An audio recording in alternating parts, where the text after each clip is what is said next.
When you first launch your product, it's not going to have any reviews. This is where you can work with influencers to create content.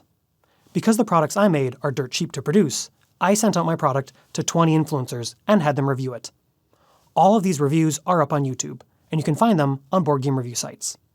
I selected 2 of my favorite to put on my homepage, and this only cost me a few $100s for the prototypes.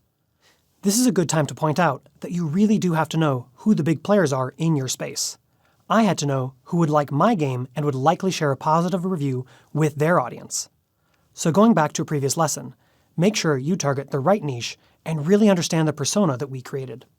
And make sure you select an influencer who gives good and bad feedback. You don't want fake content. Getting legitimate feedback will help the right people find your product.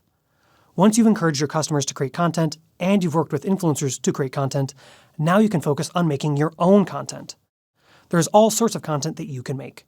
You can customize your products, you can review other products, you can have instructional content on building or disassembling products. You can also show work-in-progress shots of future projects. One of the best things about content is it surfaces naturally in search engines. You don't have to pay someone to see your ads. When users search for the right information, your website will pop up right in front of them, and your articles could help them with an issue and maybe even sell your product.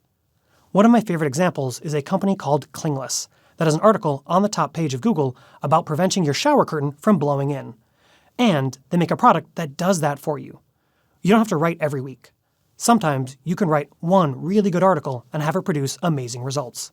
So if you haven't yet, start thinking about some content and look back on those pain points we talked about earlier. Those are a great place to start when you're thinking about content.